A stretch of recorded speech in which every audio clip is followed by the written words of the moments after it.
मिर्चे लगाना जो कहते हैं ना, मिर्च किसको लग रहा है? मुसलमानों को कहाँ मिर्च लग रहा है? बना दे यूसीसी।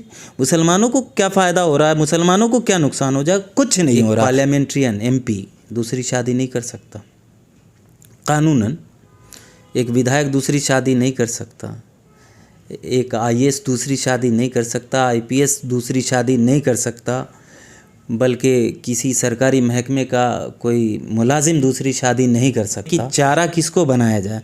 तो मुसलमान तो चारा है। यूसीसी से न किसी का फ़ायदा होने जा रहा है, न किसी का बहुत नुकसान होने जा रहा है। देखिए, जहाँ तक उत्तराखंड में अभी असेंबली में यूसीसी लाया गया, बल्कि वो पास हो गया है असेंबली में, तो अब वो वहाँ के लिए तो अब उसमें जो भी प्रोविज़न्स आएंगे, नए नए लॉ आएंगे, क्या उसमें क्या क्या पॉइंट्स है यूसीसी के, वो देखने वाली बात है। रही बात यूसीसी लाने की, तो जो कॉन्स्टिट्यूशन है उसको बड़े ही काबिल लोगों ने, पढ़े लिखे लोगों ने, हर समाज के लोगों ने, हर रिलीजन के लोगों ने बहुत वक्त लगा के उसको तैयार किया था। कई बार उसमें अमेंडमेंट हुई, कई बार उसमें वोट हुआ, उसके बाद जो है कॉन्स्टिट्यूशन बना, जिसमें हर लोगों का राज़ीनामा था, ख्वाहिश थी, लोगों ने इकरार किया था, उन पे लबैक किया था। और जिस तरीके से आज कॉन्स्टिट्यूशन को अमेंडमेंट करने की या बदलने की कोशिश की जा रही है, तो ऐसा नहीं है कि वो एक मामूली यूसीसी वाली बात है। बात तो ये है कि मौजूदा जो सरकार है वो एक विचारधारा को, जो गांधी विचारधारा थी या यूँ कहिए अभी तक है, उसको ख़त्म करके गोडसे विचारधारा को लाना चाहती है। सबसे अहम बात तो ये है। जहाँ तक मुसलमानों को इससे बहुत नुकसान नहीं है, ख़ासकर जो लोग यूसीसी को लेकर मुसलमानों को डराने की या मुसलमानों के हकूक़ को ख़त्म करने की कोशिश वाली बात कह रहे हैं, तो जो कामयाब मुसलमान हैं, जो लोग चाहे पार्लियामेंट्रियन हो, चाहे वो विधायक हों, चाहे ब्यूरोक्रेट्स हों, आईएएस हों, आईपीएस हों, किसी भी सरकारी महकमे में हों, स्कूल के मास्टर हों, तो मेरी समझ में उन पे जो मुस्लिम पर्सनल लॉ एक्ट है, जिससे उनको प्रिविलेज मिलता है कुछ एक चीज़ों का, वो इन कामयाब लोगों को जिनका मैंने गिनाया आपको, उस पे लागू ही नहीं होता, वो कंसीडर ही नहीं होता। तो सवाल यह है कि एक पार्लियामेंट्रियन एमपी दूसरी शादी नहीं कर सकता कानूनन, एक विधायक दूसरी शादी नहीं कर सकता, एक आईएएस दूसरी शादी नहीं कर सकता, आईपीएस दूसरी शादी नहीं कर सकता, बल्कि किसी सरकारी महकमे का कोई मुलाजिम दूसरी शादी नहीं कर सकता। जो लोग पार्लियामेंट्रियन हैं या सरकारी कानून से बंधे हुए हैं या स्टेट का अपना लॉ है उससे बंधे हुए हैं, तो वो दूसरी शादी नहीं कर सकते। मीन्स आप जो मुस्लिम पर्सनल लॉ एक्ट है जो आपको एक कॉन्स्टिट्यूशन में दिया गया है, वो आपको हासिल नहीं है वो राइट्स। तो मैं सवाल ये पूछना चाहता हूँ कि जब सांसद साहब कोई बन जाते, विधायक साहब बन सकते हैं, तो वो अपने इस प्रिविलेज को छोड़ के उन्होंने कसम खाया और पार्लियामेंट्रियन बन गए, विधायक बन गए, काउंसलर बन गए, तो फिर वो आवाज़ जो उठा रहे हैं वो किसके लिए? इमाम साहब के लिए उठा रहे हैं, रिक्शे वाले के लिए उठा रहे हैं, पंचर वाले के लिए उठा रहे हैं। सवाल यह है कि वो जो परेशान हैं वो किन के हकूक़ के लिए परेशान हैं? अगर जिन चीज़ों को उन्होंने खुद छोड़ा है तो वो दूसरे के लिए डिमांड क्यों कर रहे हैं?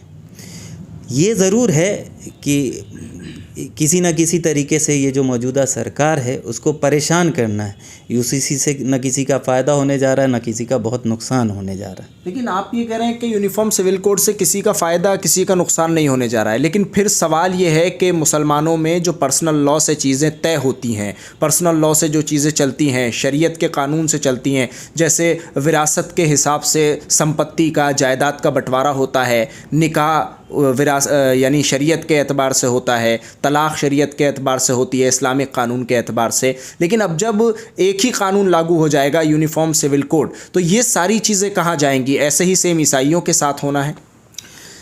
देखिए, यूनिफॉर्म इसमें कुछ नहीं है। यूनिफॉर्म अगर होती तो यूनिफॉर्म तो हर किसी के लिए होती, ट्राइबल्स के लिए भी होती, जो और स्टेट्स में भी लाने की बात चल रही है तो हर स्टेट के लिए ये नाफिज होती।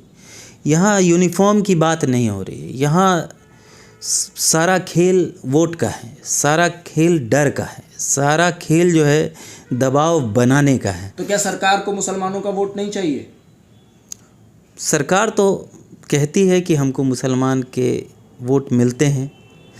सरकार को वोट क्यों चाहिए, मेरा अपना मानना है। सरकार के जब वोट परसेंटेज जब इन चीज़ों से बढ़ रहे हों कि एक ऐसा वर्ग भी है जो माइनॉरिटी में मेजॉरिटी है, वो डर रहा हो और उससे उनका वोट परसेंटेज बढ़ रहा हो, तो सरकार को क्या ज़रूरत है किसी की वोट पाने की, किसी के वोट ना पाने की। जब झगड़ा यहाँ 80 और 20 का है तो जाहिर बात है कि 80 ही जीतेगा। तो 20 को डराने से अगर 80% लोग एकजुट हो रहे हैं या उनको जोड़ने की कोशिश की जा रही है, हालांकि ये 80% लोग, इसमें मेजॉरिटी जो है वो कॉन्स्टिट्यूशन को मानने वाले लोग हैं। वो अक्सरियत जो है वो चाहती है कि जो लोग भी हैं वो खुश रहें, साथ रहें, एका रहें। आपने कैसे इतनी जल्दी हार मान ली? आपने कहा 80% जो है वो ही जीतेगा, 20% जो है वो नहीं जीतेगा। हार कैसे मानी आपने इतनी जल्दी? इसको आप वोट के माने में ना समझें। इसको मैं एक एग्जांपल दे रहा हूँ कि 80 और 20 में तो नंबर्स में तो हमेशा 80 जीतेगा। साथ में ये भी तो कह रहा हूँ कि ये 80% जो लोग हैं वो कॉन्स्टिट्यूशन को मानने वाले इसमें ज़्यादातर लोग हैं। बहुत कम ऐसे बाकी किस चीज़ को मानने वाले? विचारधारा जिनकी अलग है। जाहिर है कि कॉन्स्टिट्यूशन को ख़त्म करने की बात चल रही है, कुचलने की बात चल रही है। जो गांधी विचारधारा है, जो भीमराव अंबेडकर जी ने जिस संविधान को लिखी है, बहुत मुश्किलों से, बहुत लोगों की कोशिशों से बना है। उस विचारधारा, उसमें जो कहते हैं ना माला, वो जिसमें सब कोई हो, हर कोई हो, गुलदस्ते की बहुत सारे लोग एग्जांपल देते हैं। तो जाहिर सी बात है वही कॉन्स्टिट्यूशन है और उसको ख़त्म करने की बात चल रही है। तो ख़त्म, तो जिस चीज़ को मुद्दा कहते हैं कि चारा किसको बनाया जाए, तो मुसलमान तो चारा है। लेकिन उस 80% के लोगों को जो जोड़ने की बात चल रही, तो 80% के लोग उन विचारधारा के नहीं हैं, वो लोग गांधी विचारधारा के हैं। इतनी बड़ी बड़ी तंजीमें हैं आपके पास, इतने बड़े बड़े रहनुमा हैं आपके पास, इतने बड़े बड़े मुस्लिम लीडर हैं आपके पास, फिर भी आप कह रहे हैं कि मुसलमान तो चारा हैं। कौन है मुस्लिम लीडर, बताइए आप। भाई देखिए, कितनी बड़ी बड़ी जमातें हैं आपके पास। मौलाना महमूद मदनी आपके पास, मौलाना अरशद मदनी आपके पास, ये तमाम असदुद्दीन ओवैसी आपके पास, ये तमाम जो मुस्लिम लीडर्स हैं वो सब आपके ही पास तो हैं। देखिए, आपकी आवाज़ उठाते हैं। देखिए, ये सारे बहुत आलिम लोग हैं, बड़े लोग हैं। इन सब के बारे में मेरा कुछ बोलना गैर मुनासिब होगा, क्योंकि मैं सोशल भी हूँ, पॉलिटिशियन भी हूँ, एक पार्टी से जुड़ा हुआ भी हूँ। लेकिन जो आप कहते हैं कि मुसलमान लीडर, तो मुसलमान लीडर नहीं हो सकता। लीडर तो हिंदुस्तान में लीडर ही हो सकता, मुसलमान लीडर नहीं हो सकता। अगर मुसलमान लीडर हो सकता है तो हिंदू लीडर अगर नरेंद्र मोदी जी हैं, तो इसमें किसी को क्या बुराई है? तो जाहिर सी बात है कि इसमें तो मैं 80-20 की बात नहीं कहूँगा, मैं तो कहूँगा एका की बात, एक होने की बात। जो हिंदू की भी बात करे वही है मुसलमान लीडर, जो मुस्लिम की भी बात करे वही है हिंदू लीडर। और जो प्रधानमंत्री हैं, कम से कम वो तो 80-20 के नहीं हैं, वो सबों की हैं। वो हमारे भी हैं, कांग्रेस के कार्यकर्ताओं के भी प्रधानमंत्री वही हैं और आम आदमी पार्टी के भी कार्यकर्ताओं के प्रधानमंत्री वही हैं। कहा जा रहा है पूरे देश में लागू होगा यूसीसी। हो जाए ना, क्या फ़र्क पड़े, पूरे देश में हो जाए, लेकिन यूनिफॉर्म हो, कोई फ़र्क नहीं पड़ता। मतलब यूनिफॉर्म सिविल कोड ही तो है यूसीसी। कहने, बोलने और लिखने में बड़ा फ़र्क है और इम्प्लीमेंटेशन में बहुत फ़र्क है। तो क्या फर्क कहा आ ना जाएगा? कि हिंदुओं के लिए अलग होगा, मुसलमानों के लिए तो अलग इसमें होगा? किसी भी ट्राइबल्स को या किसी स्टेट को आप क्यों छूट दे रहे हैं? नॉर्थ ईस्ट में कर लेंगे यूसीसी। नॉर्थ ईस्ट में तो आज तक जो है गाय के लिए ऊपर रोक नहीं है, बहुत सारे स्टेट हैं। अगर आप कोई कानून बनाना चाहते हैं तो कानून ऐसा बनाइए कि जो सब माने और हर जगह माने जाए, हर धर्म के लोग माने। सिर्फ कानून इसलिए बना देना है कि कौन धर्म डर रहा है या कौन धर्म उसकी आवाज़ उठा रहा है या उसके मिर्चे लगाना जो कहते हैं ना, मिर्च किसको लग रहा है? मुसलमानों को कहाँ मिर्च लग रहा है? बना दे यूसीसी। मुसलमानों को क्या फ़ायदा हो रहा है? मुसलमानों को क्या नुकसान हो जाए? कुछ नहीं हो रहा। मुसलमान तो हिंदुस्तान के कॉन्स्टिट्यूशन को मानता था, उस कॉन्स्टिट्यूशन के प्रोविज़न में कुछ रिलैक्सेशन था जिसको ख़त्म कर देंगे, कर दें।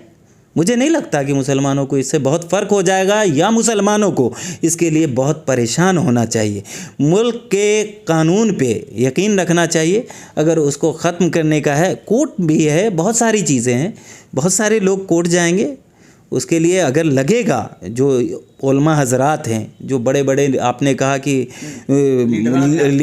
लीडर नहीं, मैं वो स्कॉलर्स, मुस्लिम स्कॉलर्स, लीडर तो कहा कि मुस्लिम या हिंदू का लीडर हो ही नहीं सकता।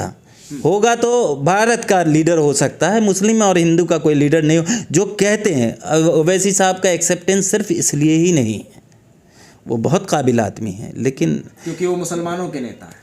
मुसलमानों जो बात कहते हैं वो वैसी ही बात कहते हैं जैसे भाजपा में कुछ नेता कहते हैं, वैसी ही बात वो भी करते हैं। तो मैं उनके मतलब बड़े होने में कोई गुंजाइश नहीं है, वो हैं बड़े, लेकिन किस चीज़ का फ़ायदा है तलफ़्फ़ुज़ से, अल्फाज से, किसका नुकसान है, ये बहुत सोचने वाली बात है।